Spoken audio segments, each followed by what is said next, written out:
예수님은 12제자를 사도로 택하고 불러보아서 파송하셨죠. 이들은 예수님과 함께하면서 예수님께서 전하시는 하나님 나라, 그 나라가 이루어지는 모습을, 다양한 모습을 눈으로 보고 귀로 듣고 손으로 만졌을 정도로 충분하게 경험한 그 예수님을 통해 이루어지는 희년 성취의 증인들로 파송을 받았습니다. 그러기에 씨를 뿌리는 예수님처럼 제자들도 자신과 동일하게 씨를 뿌리도록 세상에 보내셨죠. 그리고 보내실 때 예수님처럼 모든 귀신을 제어하고 병을 고치는 능력과 권세를 주셨습니다. 이로써 제자들이 보냄받은 그들의 다양한 자리에서 예수님에 대한 자신들의 믿음을 온전하게 드러내야만 했습니다. 예수님은 이런 삶을 위해 아무것도 가지지 말라라고 명령하셨습니다. 지팡이도 배낭도 양식도 돈도 두버릇도 가지고 가지 말라. 그리고 어느 집에 들어가든지 그 집에서 머물다가 떠나라 라고 명령을 하셨습니다. 이런 명령은 한 가지 이유예요. 오직 보내시는 주님만을 의지해야 된다. 오직 주님만을 의지하라 라고 요구하신 것이죠. 이로써 희년 성취에 하나님 나라의 복음의 가치가 훼손되지 않도록 하신 것입니다. 그래서 그리스도인은 하나님만을 의지하고, 그래서 청빈해야 되고 겸손해야 되고 진심으로 희년 성취의 하나님 나라를 꿈꾸고 그 나라를 살아가야 하는 것입니다.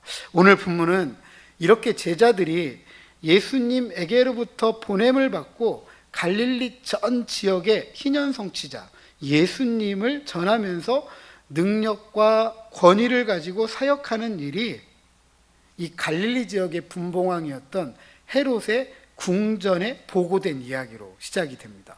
분봉왕 헤롯은 헤롯 안디바입니다. 헤롯 안디바. 헤롯 대왕의 아들인데, 분봉왕이라는 것은 헤롯 대왕이 죽으면서 이 팔레스타인 지역을 그 아들들에게 분할 통치할 수 있도록 로마가 왕을 세웠는데, 헤롯 안디바가 이 갈릴리 지역을 통치하는 왕이 되었고, 이 갈릴리 지역을 통치하는 이 왕의 궁전이 갈릴리 호수에 가면 오늘날 티베리우스라고 불리는 디베랴입니다. 그래서 디베랴 호수라고 복음서에 나오기도 하죠. 이 수도의 이름, 갈릴리의 수도의 이름이었던 디베랴를 따라서 디베랴 호수, 오늘날에는 티베리우스 황제의 이름을 딴 도시였습니다.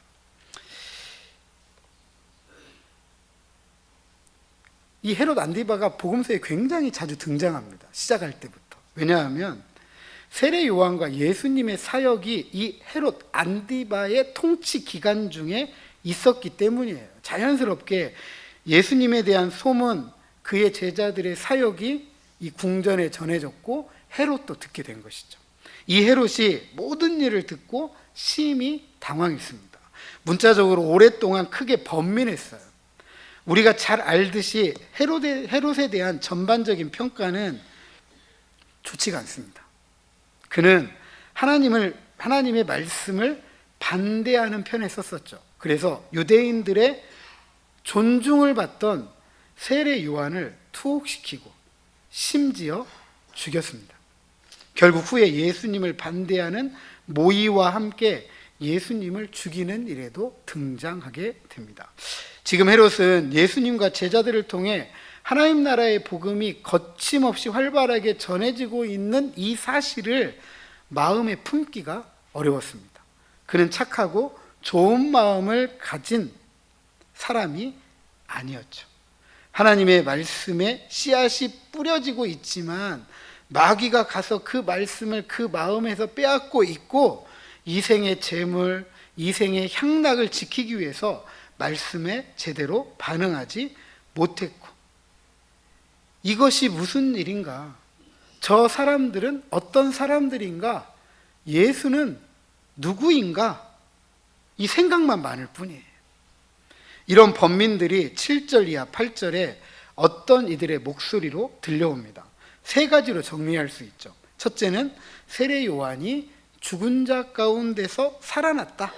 둘째는 엘리야가 나타났다. 셋째는 옛 선지자 한 사람이 다시 살아났다. 이런 것입니다. 어떤 이들의 목소리는 몇 사람의 목소리가 아니라 세례 요한, 엘리야, 그리고 옛 선지자들을 아는 유대인이라고 한다면 누구든 이 예수님과 연결해서 생각하지 않을 수 없을 만큼 큰 여론이 형성되어져 있었던 거예요. 유대인들은 오랫동안 지속되어 온 외세의 지배에서 벗어날 이스라엘의 속량, 이스라엘의 회복을 기다렸던 사람들이고, 이 일을 이루고 성취할 메시아 그리스도를 기다려왔을 뿐만 아니라 세례 요한과 예수님이 이 일에 아주 어울리는 사람들이다라고 여겼던 거예요. 그래서 종교적으로, 사회적으로, 정치적으로 유대인들의 흥분이 극에 달아 있었습니다. 헤롯은 자신이 요한을 죽인 일 한 가지는 분명했어요. 내가 요한은 목을 베었다. 요한은 죽었다. 요한이 살아날 일은 없다. 그렇다면 이렇게 종교적으로, 사회적으로, 정치적으로 유대인의 흥분을 자아내기에 충분한 이 예수님은 도대체 누구냐? 도대체 누구냐? 궁금하지 않을 수 없었던 거죠.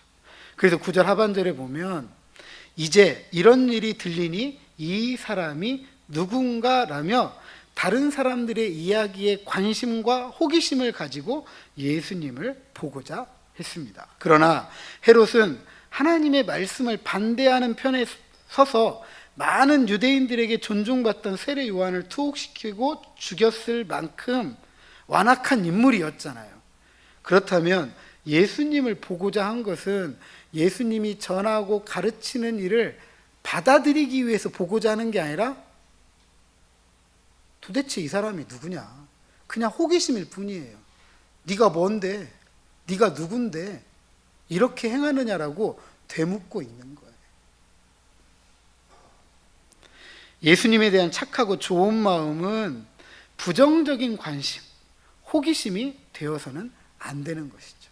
물론 그 관심과 호기심이 긍정적이라고 한다면 나 자신이 묻고 듣고 보고 경험하는 것이어야 되죠. 그렇죠? 투옥된 세례 요한은 물어봐요. 자기 제자들을 통해서 투옥되어져 있기 때문에 자신이 예수님에게 가서 물어보지 못하니까 제자들에게 가서 묻도록 합니다. 오실 그이가 당신입니까? 라고 물어요. 제자들에게 하나님 나라를 비유로 가르치십니다. 따라왔던 많은 무리들이 있는데 제자들만 예수님에게 우리에게 비유를 가르쳐 주세요라고 요청을 해요. 그리고 세례 요한도 그랬고 제자들도 그렇고 그에 대한 대답을 예수님에게로부터 직접 들었고, 그리고 그들은 삶에 합당한 열매를 맺어갔습니다. 이처럼 착하고 좋은 신앙은 누가 그렇게 말했어, 누가 그러더래가 아닙니다. 예수님에 대해서 내가 그렇게 들었어. 예수님에 대해서 내가 그렇게 보았어. 내가 예수님을 그렇게 경험했어. 이렇게 개인적인 고백이 되어져야 돼요. 그럴 때 예수님에 대한 올바른 반응을 할 수 있는 거예요. 누군가의 이야기에 의해서 반응하는 건 바람직하지 않아요.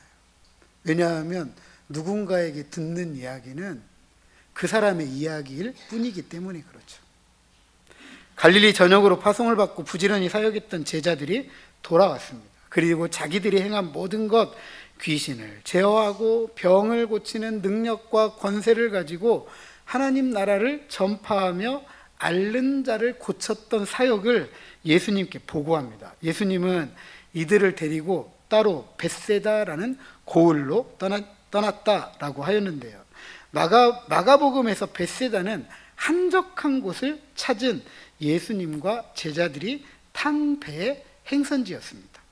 아마도 선교 사역 후에 쉼을 통해 새로운 사역을 준비하도록 재충전의 시간을 갖도록 예수님께서 제자들과 시간을 마련하고자 한 듯 합니다. 하지만 무리가 예수님과 제자들이 벳세다로 가는 것을 알고 따라왔습니다.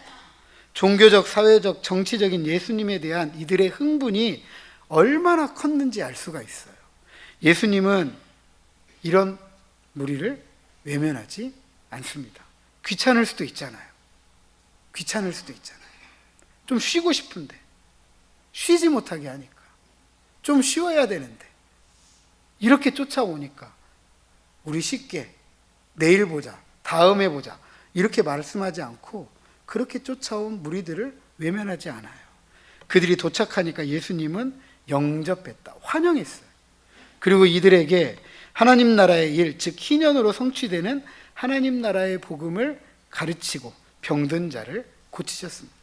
이와 같은 예수님의 사역은 제자들에게도 동일했습니다. 왜냐하면 하나님 나라의 복음을 전하는 일에 가르침과 회복, 즉 치유는 그 나라의 참 모습을 귀로만 듣도록 하는 것이 아니라 눈으로 보고 경험하도록 하기 위함이죠. 그래서 교회의 사역도 가르침뿐만 아니라 삶의 회복을 돕는 사역이 함께 이루어져야 합니다. 그래야 할 때 교회를 통해서 우리 이웃들이 하나님 나라를 귀로 듣고 눈으로 보고 경험하고 그 나라를 함께 살아갈 수 있는 것입니다. 이제 우리가 잘 알고 사복음서 모두에 등장하는 기적을 마주하게 됩니다. 바로 오병이어 기적입니다. 특별히 마가복음과 큰 차이가 있어요. 누가는 오병이어 기적 다음에 이어지는 베드로의 신앙 고백 사이에 기록된 마가의 세례 요한의 죽음과 관련된 내용을 싹 빼버렸습니다. 이런 차이를 통해 누가는 헤롯의 질문, 이 사람이 누군가에 대해서 오병이어의 기적을 통해 제자들로 하여금 알게 하고 그 다음에 베드로의 신앙 고백을 통해서 이 사람이 그리스도이다라는 사실을 빨리 가르쳐주고 싶었던 것입니다. 얼마나 예수님의 가르침과 회복의 사역이 길어졌는지 날이 저물어 갔습니다. 그러나 여전히 예수님은 가르치고 고치고 계셨죠. 이때쯤 되면 항상 실제적인 문제들이 걱정되기 시작합니다.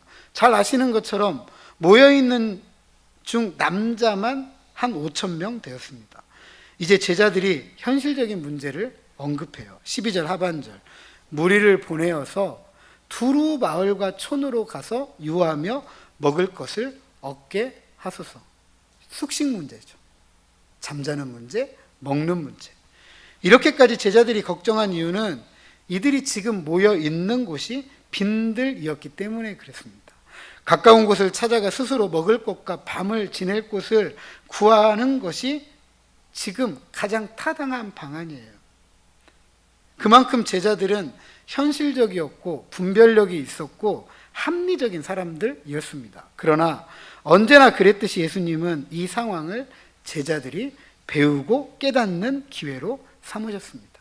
예수님께서 제자들이 배우고 깨닫기를 원하셨던 그것을 놀랄만한 제안으로 이야기합니다. 13절 상반절 저를 한번 따라하십니다. 너희가 먹을 것을 주라.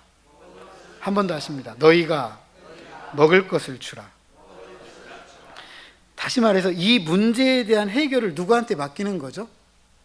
제자들한테 맡기는 겁니다. 제자들에게 너희가 먹을 것을 주라. 그러면 제자들에게는 두 가지 선택사항이 있습니다. 한 가지는 자기들이 가진 것을 나누는 것이고, 다른 한 가지는 가까운 마을에 가서 이들이 먹을 것을 구해 오든지 사오는 것이죠. 사오는 것이죠.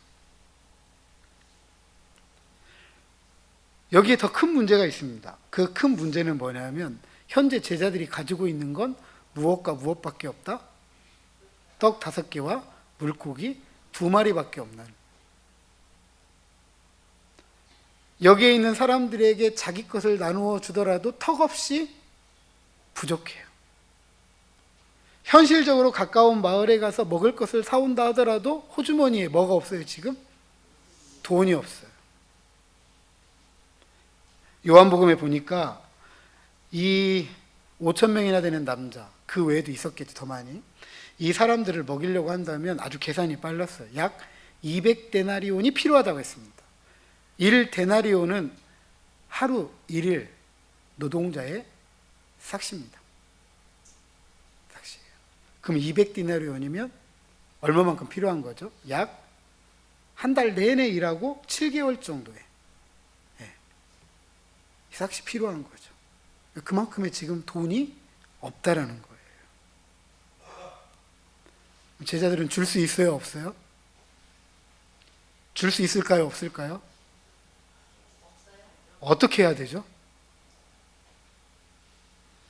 앞서 제자들은 현실적이고 분별력이 있는 합리적인 사람들이라고 했습니다. 그 순간에 얼마만큼 돈이 필요한지까지 계산할 수 있는 사람들이에요. 무식한 사람들 아닙니다. 지금 현실을 잘 파악하고 있고 어떻게 해야 이 현실을 합당하게 해결할 수 있는지까지 다 계산이 된 사람들이에요. 자신들이 가진 것도 없고 그만큼 구해올 능력도 되지 않습니다. 뿐만 아니라 이 상황은 어느 누구에게도 맡겨도 해결될 문제가 아니라고 생각을 했어요. 그러잖아요. 떡 5개와 물고기 2마리. 가진 건 아무것도 없는데. 남권사님 하시겠어요? 우리 그렇잖아요. 누구도 못해요. 누구도 못한다고 우리 그렇게 생각합니다. 그래서 예수님에게 얘기하는 거예요. 예수님 보세요. 우리가 가진 것이 떡 5개하고 물고기 2마리밖에 없습니다. 자신들이 가지고 있는 현실 한계를 예수님에게 말하는 거예요. 여기에서 머물지 않고 예수님의 제안, 너희가 먹을 것을 주라라는 이 말도 되지 않는 예수님의 제안이 잘못되었다라고 이야기를 합니다. 13절 하반절, 이 모든 사람을 위하여 먹을 것을 사지 아니하고서는 할 수가 없습니다라고 강변해요. 누구도 할 수 없는 일을 어떻게 우리한테 맡깁니까? 이렇게 지금 강변하는 거죠. 그런데 이에 아랑곳하지 않고 예수님은 제자들에게 5,000명 되는 이 남자들을 50명씩 앉히라고 명령을 합니다. 이렇게 그룹으로 나누는데 사용된 단어는 식사를 위한 그룹으로 신약 성경에 이곳에서만 사용하는 단어예요. 지금 예수님은 이 무리들에게 식사를 위한 그룹으로 앉히라. 그 말은 이제 뭐 한다는 거예요? 식사를 제공하겠다 이 말이에요. 식사를 제공하겠다. 그런데 그렇게 현실적이고 분별력이 있었을 뿐만 아니라 합리적인 사람이었던 제자들, 예수님의 이 명령에 순종합니다. 그리고 이들을 50명씩 앉혀요. 이전에 예수님을 통한 가르침과 능력과 권세를 경험한 제자들로서는 예수님의 말씀에 순종하는 것이 가장 자연스러운 일이었겠죠. 제자들은 이 순간 자신들의 현실적이고 분별력 있던 그리고 합리적인 이 생각까지도 다 내려놓고 있는 거예요. 다 내려놓고 있는 거예요. 그리고 예수님은 제자들이 내놓은 떡 5개와 물고기 2마리를 가지고 하늘을 우러러 축사하셨습니다. 제자들이 내어놓은 것을 하나님께 감사했던 것이죠. 이렇게 감사하고 그것을 떼어서 제자들에게 주어 무리들에게 나누어 주도록 하였습니다. 여기에 주다라고 쓰인 동사는 문법적으로 미완료형이라고 하는데, 이 말은 무슨 말이냐면 계속 되었다는 거예요. 계속 되었다. 그러니까 주는 일이 계속 된 거예요. 계속. 그러니까 계속 주는 일이 되었으니까 무리들이 부족함이 있어요, 없어요? 없는 거죠. 마치 뷔페에 간 거예요. 뷔페에 가가지고 계속 무한 리필, 계속 리필해 주는 거예요. 계속 배불리 먹고 뭐 할 만큼? 남을 만큼. 그 17절에 뭐라고 기록하느냐? 먹고 다 배불렀더라. 그 남은 조각을 12바구니에 거두니라 라고 하였습니다. 우리는 이 일이 어떻게 일어나는지 알아요? 몰라요? 잘 몰라요. 오늘 본문에 보면, 나머지 사복음서에도 보면 이 오병이어의 기적이 어떻게 이루어졌는지 전혀 본문에 소개하지 않아요. 근데 많은 목회자들이, 설교자들이 이 기적이 어떻게 일어나는지 그걸 찾고 또 그걸 가르치려고 노력을 참 많이 합니다. 근데 그건 다 자기 생각일 뿐이죠. 이 본문은 누가가 예수님이 어떻게 오병이어의 기적을 행했느냐 이 이야기를 하려고 하는 게 아니에요. 이 본문은 예수님이 누구냐 이 얘기하려고 하는 거예요. 이 얘기하려고. 예수님은 차고도 넘치도록 풍족하게 채워주시는 분이다. 아멘. 우리가 이 본문을 통해서 알 수 있는 건 유일한 이거 한 가지예요. 다 배불리 먹었더라. 남은 조각을 12바구니에 거두었다. 그런데 한 가지 우리가 유념해서 살펴봐야 될 게 뭐냐면, 예수님이 이렇게 무리들에게 주시는 일을 직접 하지 않으셨어요. 제자들에게 주어서 나누어 주도록 하였습니다. 제자들에게 무리를 앉히게 하고 제자들에게 떡과 물고기를 나누어 주도록 한 것이죠. 누가는 무리를 먹이는 일에 있어서 제자들의 주도권을 강조하고 있는 거예요. 물론 예수님이 주시는 것이지만 실제로 이 무리들이 누구를 통해서 받고 있는 거예요? 제자들을 통해서 받는 거죠. 이로써 제자들은 너희가 먹을 것을 주라 라는 예수님의 이 맡겨진 제안, 이 사역을 감당할 수 있었습니다. 유일한 공급원은 누구이죠? 예수님이죠. 그러니까 제자들이 나누어 줄 수 있도록 나누어 주는 모든 일의 유일한 공급원은 누구다? 예수님이다. 이 예수님을 제자들이 배우고 깨달아야 했던 것이죠. 이미 이들은 파송할 때 예수님께로부터 이런 명령 받았어요. 지팡이도 가지고 가지 마라. 배낭도 가져가지 마라. 먹을 것도 가져가지 마라. 돈도 가져가지 마라. 두 버릇도 필요 없다. 머물 것도 준비하지 마라. 오직 보내시는 주님만을 신뢰하고 의지하라라고 가르침을 받았던 사람들입니다. 실제로 그들의 사역 현장에서 공급받았어요. 그래서 예수님에게 우리가 이렇게 사역했습니다라고 보고했잖아요. 그렇다면 너희들이 먹을 것을 주라라는 예수님의 제안에 두 가지 선택사항, 앞서 우리가 살펴봤던 선택사항, 턱없이 부족했지만 자기들이 가진 것을 나누어 주던지, 그렇지 않으면 가까운 마을이나 시장에 가서 200데나리온이나 되는 양식을 구하고 사오든지 선택을 할 수 있었어야 되는 거죠.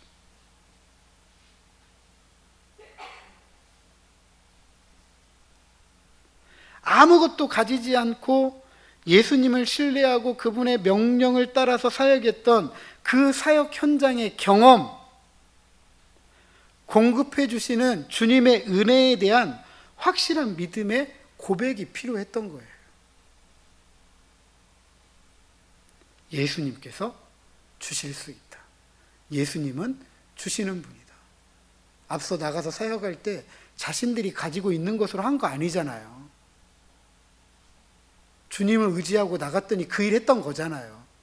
그러니까 지금 이 순간에도 너희들이 먹을 것을 주라 했을 때 그것을 믿음으로 감당했어야 되는 거죠.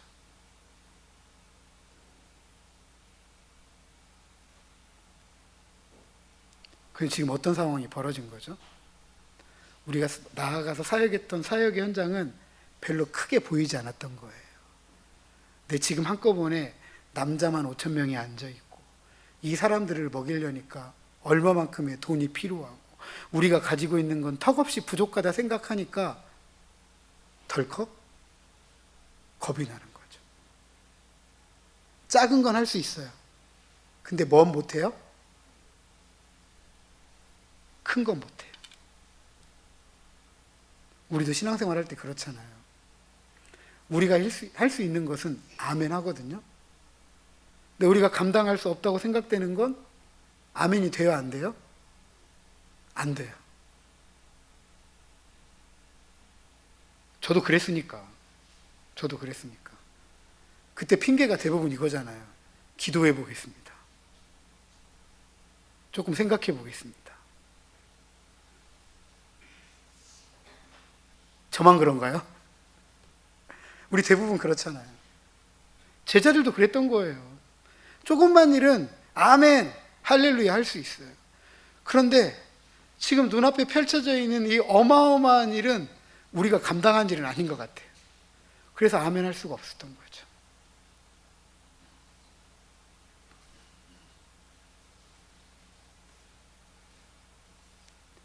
제자들의 사역, 교회의 사역은 여기에서 시작합니다. 아무것도 가지지 않았지만 누구를 신뢰하는 거예요? 주실 주님을 신뢰하는 거예요.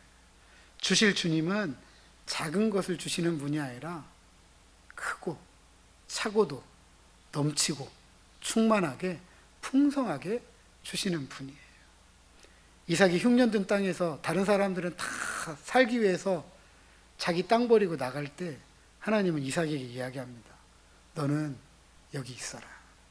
그럼 여러분, 흉년든 땅에 한 끼라도 그냥 밥에 먹고 말아야 되지 거기다 씨를 뿌리시겠어요? 내일이 보여요, 안 보여요? 보여요, 안 보여요? 안 보이잖아요. 차라리 이 씨를 갈아가지고 밥 한 끼 해먹고 죽는 게 낫지. 누가 거기다가 씨를 뿌려요? 아마 여기 앉아 계신 모든 분들이 다 손가락질 할 거예요. 뭐라고 손가락질 하시겠어요? 미쳤다고 손가락질 하시겠죠.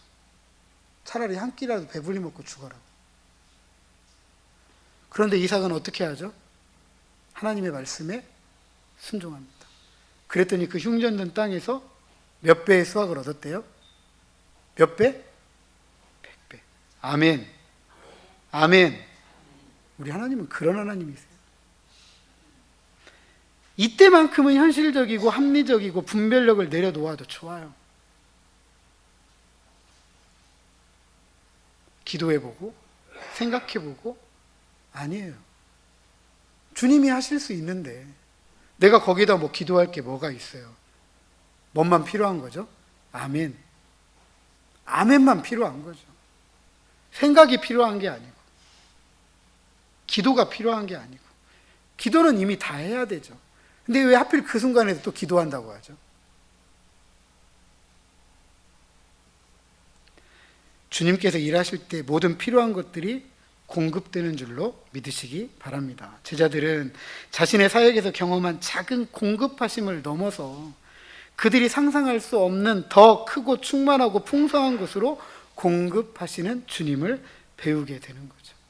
그렇게 그들에게 주어진 사명을 감당할 때 어떤 근심, 걱정, 불안, 염려, 두려움, 장애가 되지 않습니다. 그리고 그들이 전한 복음 위에 교회가 세워졌고 그런 교회는 제자들처럼 더 큰 선지자, 즉 메시아 그리스도 주님을 신뢰하면서 세상을 향해 힘차게 걸어가고 주의 복음을 당당하게 외쳤던 것입니다. 제자들은 주님을 전적으로 신뢰하는 이들입니다. 우리는 그리스도인, 그리스도를 따르는 제자들이 된 줄로 믿습니다. 아멘. 그럼 우리는 주님을 전적으로 신뢰해야 돼요. 전적으로 신뢰한다는 것은 현실적이고 합리적이고 분별력까지도 어느 때는 내려놓는 걸 의미해요. 신앙생활은 합리적이고 현실적이고 분별력만 가지고 하는 거 아니에요. 하나님은 그것을 뛰어넘어서 일하시는 분이기 때문에 그렇죠. 주님 앞에서 똑똑한 척 하지 않습니다. 주님이 상황, 환경, 여건을 몰라서 말도 되지 않는 것을 제안하고 명령하는 것 아니에요. 주님은 그걸 안 보셨겠어요? 5,000명 되는 남자, 이 사람들에게 얼마나 필요한지, 어떻게 먹여야 되는지 모르셨겠어요? 근데 제자들은 마치 주님이 모르는 것처럼, 모르시는 것처럼 이 사람들이 몇 명인데요? 우리 가진 게 이것밖에 없는데요? 먹일 수도 없고 할 수 있는 사람 한 명도 없어요. 가르치려고 하는 거죠.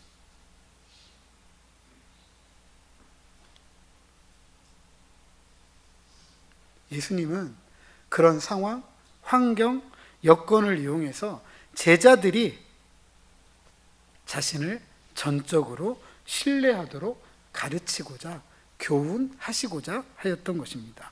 그럼에도 우리는 종종 내가 알지 못하고 내가 경험하지 못하고 가진 것이 없고 힘이 없고 능력이 되지 않는다면서 우리가 할 수 없는 것을 주님이 명령하신다, 주님이 제안한다고 강변할 때가 있습니다.